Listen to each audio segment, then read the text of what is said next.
호흡 조절을 보겠습니다. 제가 호흡계를 설명을 드리면서 약간 여러분들한테 재미없는 얘기이기도 하죠. 근데 뭐냐면 어, 훈련을 한다고 호흡 기능이 바뀌지 않아요.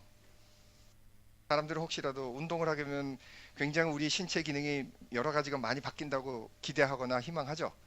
뭐 실질적으로 그런 것을 많이 보니까요. 훈련 뭐 웨이트를 하게 되면 근육이 커지고 뭐 예를 들어서 뭐 훈련을 오랫동안 하면 내가 지구성이 좋아지면 뭐 심박수가 떨어지고 뭐 이런 것들은 우리가 눈으로 볼 수 있고 현상으로 우리가 접하니까요. 근데 호흡 기능은 웬만해서 변하지는 않습니다. 말씀드렸듯이 변한다는 것의 장점은 쓰는 만큼에 비례해서 그걸 쓰든 안 쓰든 몸이 에너지를 축적하고 절 쓰는 방식으로 이동을 하게 되면 바뀌는데 이 허파와 호흡기는 그럴 수가 없습니다. 왜냐하면 잘 돼서 훈련을 해서 변하면 이는 다른 말로 이거는 훈련 안 하면 또다시 쇠퇴한다는 얘기입니다. 산소의 공급을 쇠퇴시킬 수 없죠.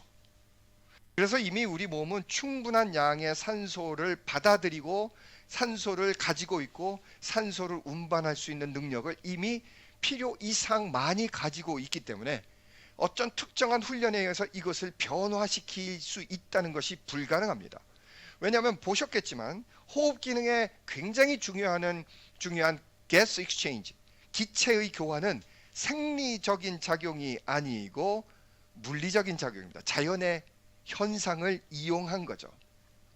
그 자연의 현상을 이용해서 생리적으로 작동하는 몇 개의 물질과 방식들이 있긴 합니다. 뭐 예를 들어서 헤모글로빈이 대표적이죠. 헤모글로빈이 하는 역할은 생리적 작동들입니다. 그러나 기체가 교환되는 것은 압력차에 의한 직접적인 확산입니다. 그러니까 그 확산을 인위적으로 바꾼다는 것은 불가능할 뿐더러 그렇게 바꾸면 큰일 나기 때문이죠. 그래서 우리 호흡기는 웬만해서는 변하지 않습니다. 웬만해서는. 다시 말해서 운동을 많이 했다고 호흡량이 줄어드는 경우는 거의 없습니다. 운동을 많이 하면 심박출량이 줄어들거나 또는 운동 중에서 떨어지거나 또는 유지되거나 또는 더 많은 양의 최대 심박출량을 우리가 성취할 수 있습니다. 그러나 훈련을 많이 했다가 우리가 호흡을 더 많이 할 수는 없죠. 이유도 없고요. 그래도 안 되죠. 왜? 잘못하면 산소의 압력이 100보다 높아지니까요. 가끔 이런 생각을 합니다. 100보다 높아지면 좋은 거 아닙니까? 빨리 이동하고 압력 차이가 크니까 좋은 거 아니에요? 꼭 그렇진 않아요. 오히려 우리 몸은 더 많은 산소에 대해서도 경계합니다. 대표적인 게 이런 겁니다. 뭐냐면 조카들을 위해서 열심히 삼촌, 이모, 나 이거 튜브 바람 넣어줘. 근데 펌프 어디 갔니? 빨리 해줘. 그럼 입으로 합니다. 할 수 없이 펌프 없이 풍선 3개만 불어보세요. 어떤 일이 벌어지죠? 띵합니다. 왜 그런지 아세요? 산소가 너무 많아서 그래요. 우리 몸이 그래요. 그래서 호흡계는 웬만해서 산소를 많이 갖거나 그런 역할을 하지 않습니다. 그래서 웬만해서는 훈련을 통해서 호흡 기능이 변한다는 것은 매우 불합리한 해석이고 또는 불가능합니다. 그런데 이게 필요한 이유가 뭘까요? 아마도 호흡 기능에 문제가 생긴 사람들은 재활의 과정에서 필요합니다. 그래서 폐 질환을 가지고 있는 사람 또는 나이가 든 사람에게 호흡 근육을 강화시킨다는 것 필요한 이야기고요. 그것은 기능을 향상시키는 것이 아니고 기능을 보존시키는 목적이죠. 그래서 완전히 개념이 다른 겁니다. 뭐 근육의 양을 바꿔라 뭐 이런 거하고는 다른 거니까요. 자, 이제 마지막으로 호흡 조절에 대해서 이야기를 해 보도록 하겠습니다. 이 그림이 그렇게 잘 나온 것 같지는 않은데 일단 뭐 제가 또 설명을 해볼게요. 자, 이 오른쪽 그림부터 먼저 보도록 하겠습니다. 이게 왜 자꾸 끄떡끄떡거려? 오른쪽 그림부터 먼저 보도록 할게요. 어디서 많이 본 거죠? 예, 피드백 메커니즘입니다. 센싱, 컨트롤 센터, 그 다음에 이펙터. 기억하시죠? 센싱에서 정보를 올려주면 대뇌에서 지금 어떤 상태인가 파악한 다음에 이렇게 하라고 명령을 합니다. 제가 여기서 펄쩍펄쩍 뛰든 호흡을 가쁘게 하든 제가 뛰든 그리고 제가 많이 움직이는 만큼 사용하는 산소만큼 저도 모르게 호흡량이 조금은 높아졌을 거예요. 왜? 분명히 제 몸은 제가 무슨 일을 벌이고 있다는 것을 계속적으로 틈틈이 모니터링하고 있으니까요. 자, 그래서 우리 몸도 실질적으로는 자, 우리가 지금 호흡하는 게 제대로 되고 있나라고 센싱하는 곳이 있습니다. 그리고 그 센싱된 정보를 대뇌에 알려주면 대뇌는 지금이 어떤 상태다라고 평가하고 명령을 내립니다. 지금 잘 되고 있으니까 그거 계속 유지해 라고 하면 우리는 드디어 호흡 근육들이 수축 이완을 통해서 적정량의 공기를 갈아치우죠. 갈아치우는 목적이 어디 있겠습니까? 매우 간단해요. 아까도 제가 140, 46을 기억하라고 말씀드린 것처럼 우리의 몸은 지속적으로 산소와 이산화탄소가 지금 어떤 상태지라는 것을 모니터링합니다. 그 모니터링하는 곳이 두 군데가 있습니다. 그래서 그거는 Central Receptor가 있고요. Peripheral Receptor가 있습니다. 중앙 이게 말초가 있습니다.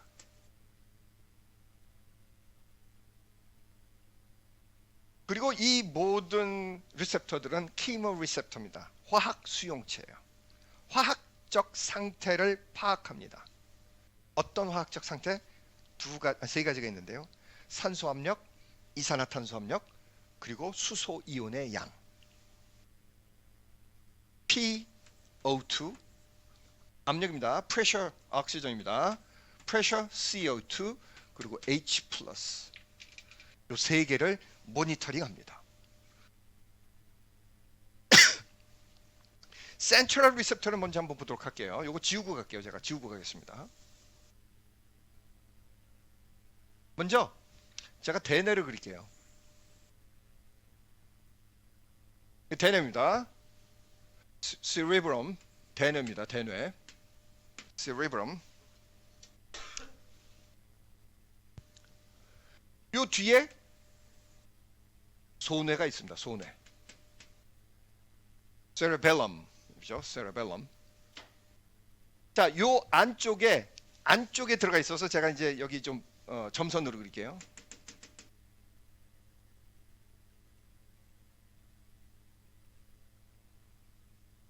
요게 시상입니다. 시상. 탈라머스 시상이고요. 요 안쪽에 들어가 있어요. 그래서 안 보이는 것처럼 보입니다. 그리고 요 밑에 보시면 요 밑에 판드가 있습니다. 교뇌 또는 다리뇌. 판드입니다. 판드. PONS 판스입니다. 판스. 교뇌. 맞나요? 그렇겠죠? 예. 그리고 요 밑에 중뇌가 있습니다. 중뇌. midbrain이에요. midbrain.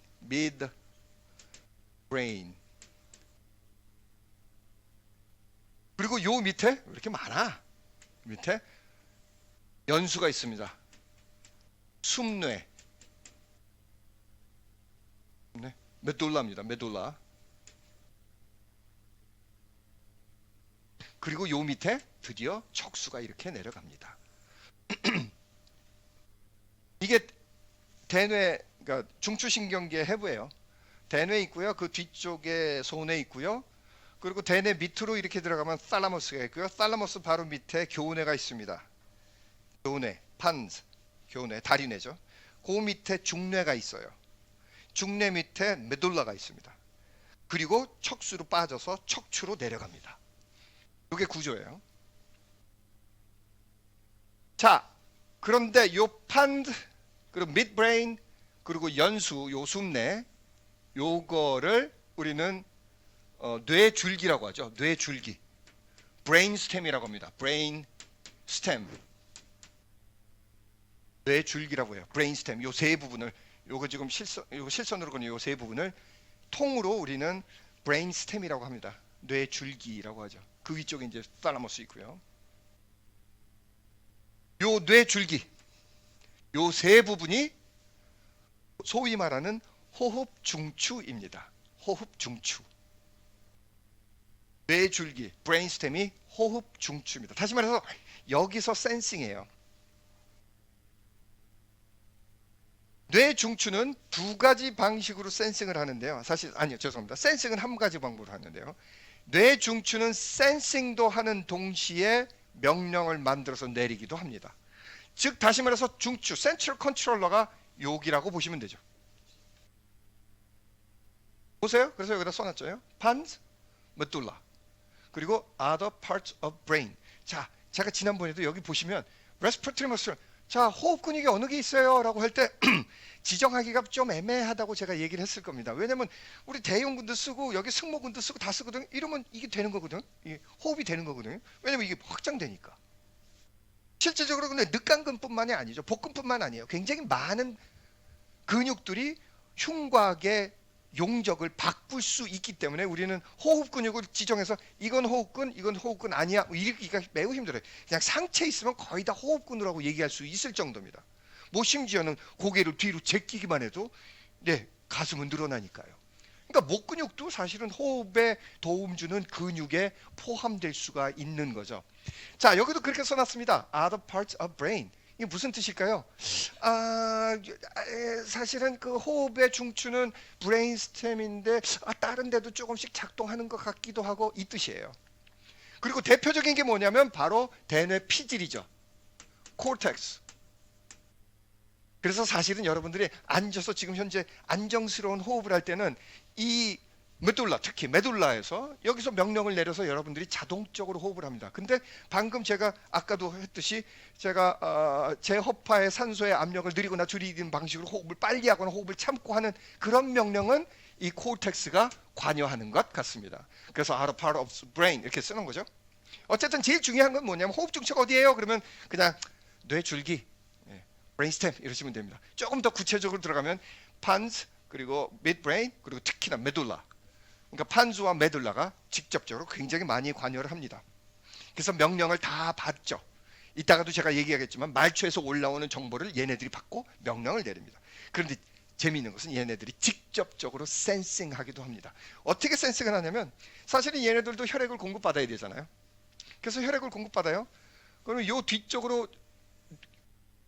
다시 말해서 메둘라의 뒤쪽으로 가는 혈관이 이렇게 있으면 여기 지나가죠. 그럼 여기에 PCO2를 이 교내가 혈액을 공급받아야 되니까 혈액이 이렇게 되면 교내가 아니 죄송합니다. 메둘라가 쭉 있다가 야 나한테 나 지금 산소 필요하니까 산소 줘봐. 너 지금 이산화탄소 어때? 하면서 물어봐요. 그러면 얘가 쭉 산소와 이산화탄소 공급하는 순간 센싱해요. 가만히 있어봐. 얘가 지금 나한테 이산화탄소가 너무 많은 것 같은데 얘? 야 호흡 좀 빨리 해라 라고 명령을 내려요. 그래서 얘네들은 명령체계의 센트럴 컨트롤러임과 동시에 플러스 자체가 센서입니다. 여러분 혹시 저거 좋아해요? 격투기가 이런 거? 아시죠? 격투기에서 하면 안 되는 것들 몇 개 있어요. 반칙인 것들, 큰일 나는 것들 있죠. 예전에는 그게 좀 리버럴했는데 요즘 아주 철저하게 관리합니다. 예를 들어서 눈 찌르기 이거 안 돼요, 여러분. 하지 마세요. 눈 찌르기 이거 격투기에서도 안 됩니다. 이빨 물기 뭐 이런 거 다 반칙입니다. 제일 위험한 것 중에 하나가 뭔지 아세요? 절대 하면 안 됩니다. 뒤에 치는 거예요. 여기 치면 바로 퇴장입니다. 이건 여기 큰일 나요. 여기. 왠지 아세요? 죽어요 사람. 치는 순간 여기 치는 거예요. 여기 가격하는 겁니다. 호흡 중추가 딱 충격을 받으면 어떤 일이 벌어질까요? 숨이 딱 멈춰요. 위험해요. 절대 하지 마세요, 여러분. 장난으로라도. 자, 그래서 결국은 이펙터로 가서 근육을 움직이게 합니다. 자, 그러면 우리 peripheral 센서를 한번 가도록 할게요. 이거 지우겠습니다, 제가. 지웁니다. peripheral로 가봅시다. peripheral 어디 있을까요?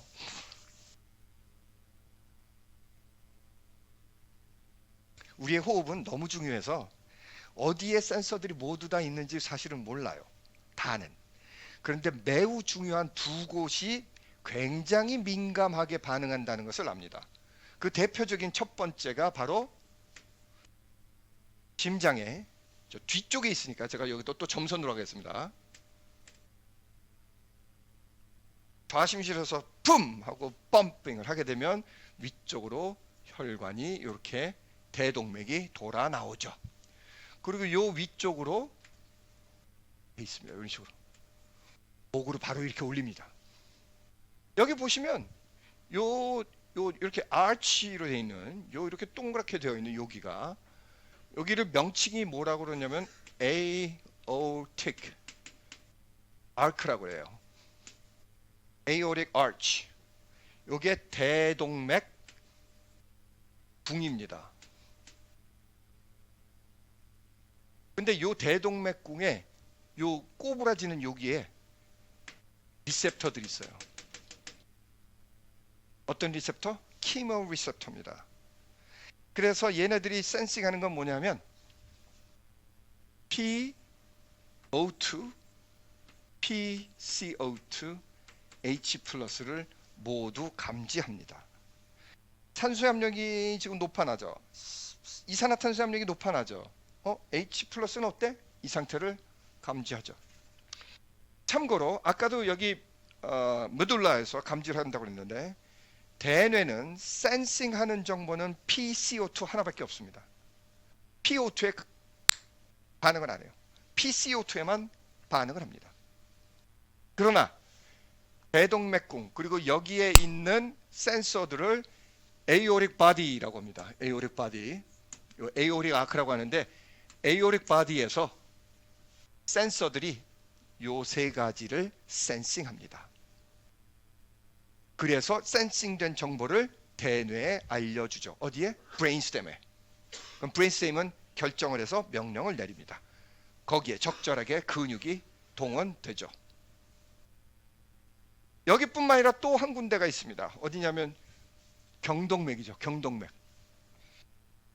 경동맥이 우측 좌측으로 나뉘어서 2분지로 나뉘는 부분이 있는데 여기 부분에 센서가 있습니다. 올라가는 부분에. 마찬가지로 똑같은 것을 감지합니다. 즉 다시 말해서 제일 중요한 두 부분이고요. 추가적으로 여기도 그려드렸지만 우리 몸속에 있는 근육의 특정한 센서들도 그 정보를 알려주는 것 같습니다. 심지어는 우리 체온도 그것을 알려주는 것 같고요. 뭐 예를 들자면 이런 겁니다. 그냥 예를 한번 이렇게 들어볼까요? 어떤 예가 있을까? 고양이 실험입니다. 고양이 실험 보통 고양이를 마취시켜서 눕혀놓죠. 그 다음에 얘는 의도적으로 운동을 하지 않는데 고양이 네 발을 묶어서 움직입니다. 움직여요.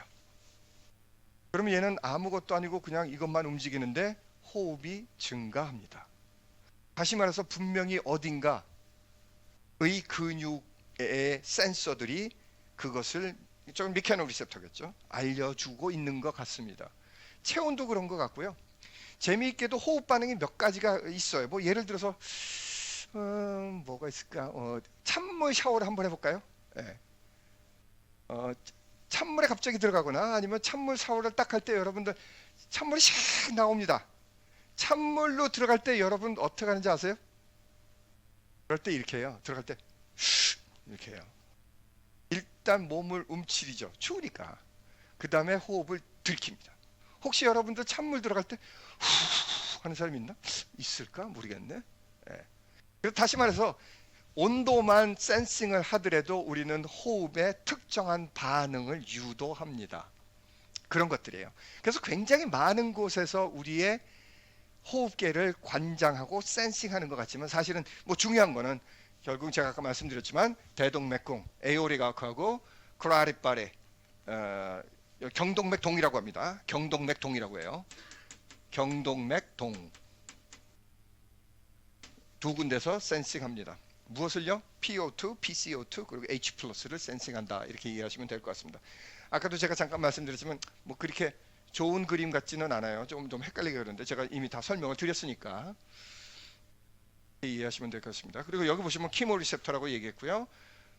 허파에도 있고요. 그리고 다른 리셉터. 여기서 또 other 리셉터라는 것은 그런 의미입니다. 정확하게 지정하지 못하는데 분명한 것은 굉장히 많은 곳에서 그 정보를 크로스 컨펌 하는 방식으로 정보를 올려다 주고 있죠. 자, 한번 정리해 볼까요? 센트럴 키모 리셉터입니다. 아까 말씀드렸지만 메둘라입니다. located ventral part of medulla. 메둘라 뒤쪽 파트에 메둘라 뒤쪽에 센서가 있고요. 얘네는 PCO2에 민감합니다. 심지어는 재미있게 어느 정도냐면요. 제가 PCO2가 45라고 얘기했죠. PCO2가 45에서 46으로 1mm 순주만 증가해도 1mm입니다, 여러분. 1mm 순주의 CO2만 올라가도 호흡은 2배 증가합니다. 대단하죠. 굉장히 민감합니다. 거기에 비해서 PO2, 자 다시 말씀드리면 Central Chemoreceptor는 PO2에는 반응하지 않아요. PCO2에만 반응합니다. 그런데 만약에 이쪽 파트에서 PO2가 5, 6, 7, 8 올라가도 호흡은 거의 변화가 없습니다.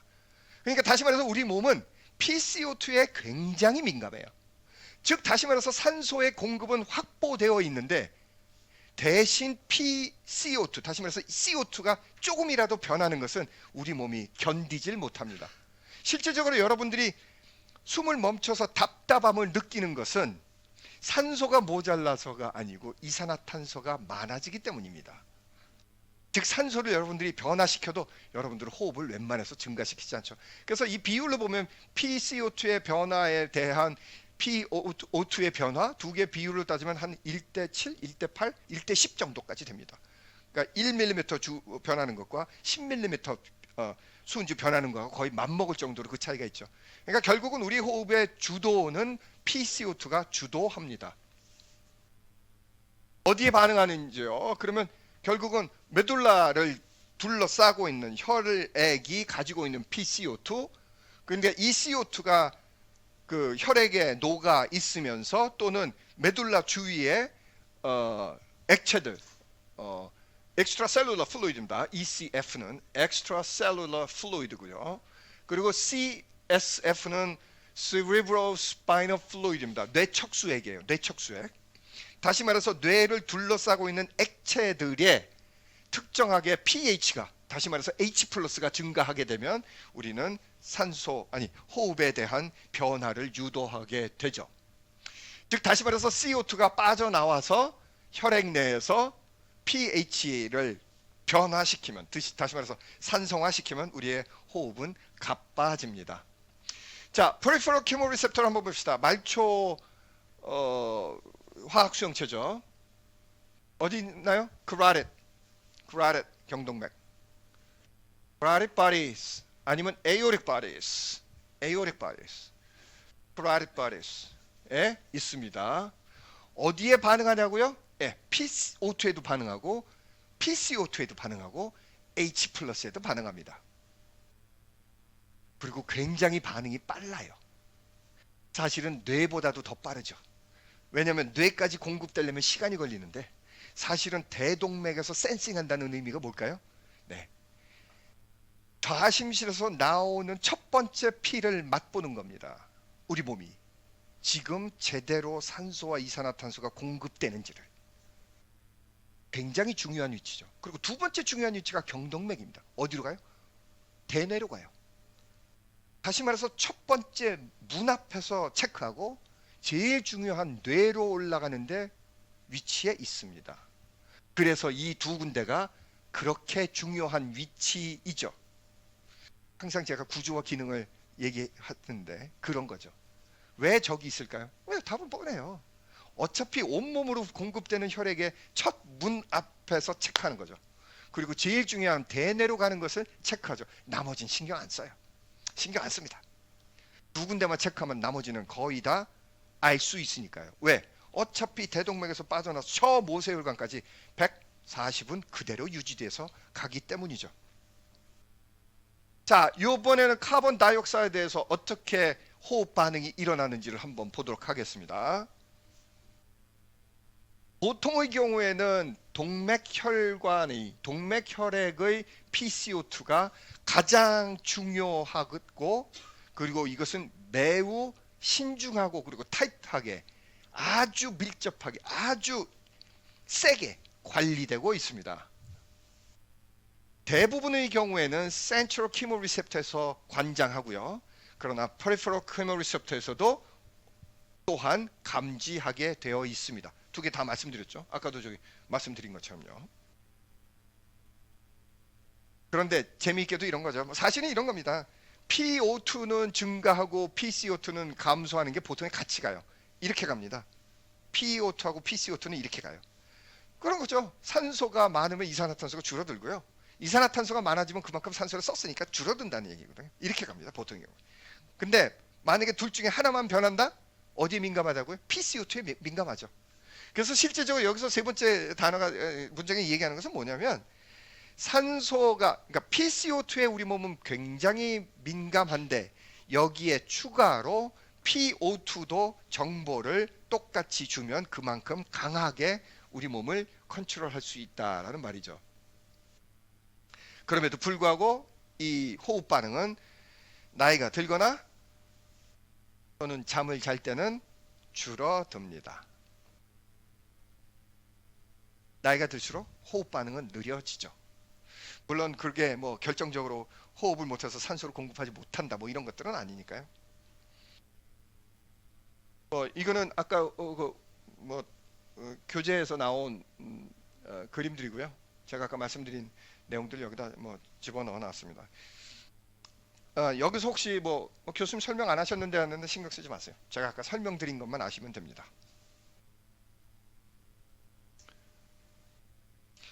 특별하게 제가 여기서 또 추가적으로 말씀드릴 것은 없고요. 이거는 제가 따로 가지는 않겠는데 한 가지만 좀 말씀드릴게요. 이런 겁니다. 운동 중 호흡 기능의 변화 한번 보세요. 운동하면 우리 호흡은 양은 늘어나죠. 아시죠? 운동 많이 하면 헐떡헐떡거려요. 그러면 호흡 증가하죠.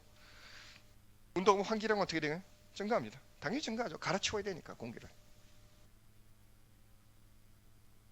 운동하면 근육으로의 산소 운반은 사실은 이거 호흡 기능은 아니죠. 이거는 심혈관 기능이죠. 근육으로 산소 운반은 어쨌든 혈관과 혈액이 해주는 거니까 심장이 해주는 거니까.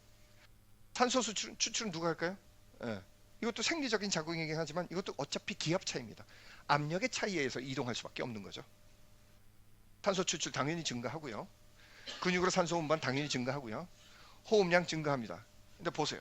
혈액의 가스의 조성이나 상태는 그 압력은 변하나요? 변하지 않습니다. 변할 수가 없죠. 변하는 순간 뭔가가 잘못되는 겁니다. 다시 말해서 우리가 환기를 하는 이유 모두 이것을 매칭시켜주기 위함이죠. 그러면 호흡을 왜 하느냐? 산소를 공급하려고? 아닙니다.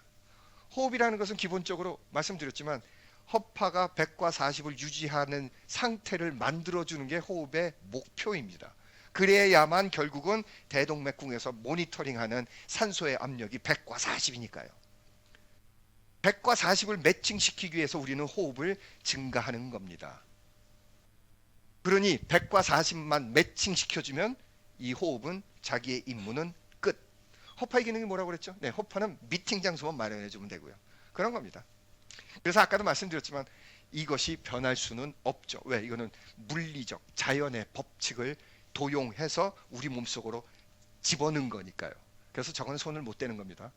자, 그럼 혹시라도 교수님 그러면 운동하게 되면 이것이 증가와 감소는 아무런 의미가 없습니다. 왜? 얘만 매칭시키면 되니까요. 그렇게 되는 거죠. 근데 혈관 시스템은 대사 시스템은 필요하죠. 왜냐면 이건 생리적 기능이니까.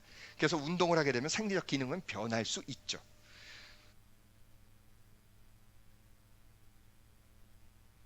이거는 그냥 지나가겠습니다. 자, 여기 마지막인데 요거 한번 볼게요. 자, 요거 한번 그러겠습니다. 지난번에도 이 파악은 여러분들 기억을 하실 거예요. 이 파악은 운동 직후 과산소 소비량인가요? 예. excess oxygen consumption이죠. 지금부터 이제 조절의 문제만 잠깐 말씀을 드릴게요.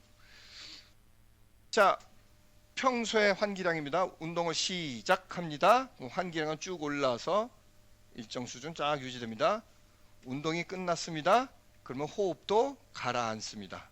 약간 여기서 천천히 이렇게 내려가죠.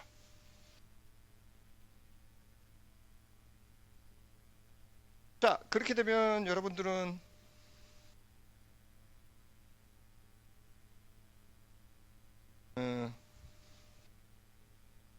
훈련이 잘 된 사람, 조절을 잘하는 사람, 젊은 사람일수록 운동 시작하면 바로 올라가요. 자, 운동이 끝나면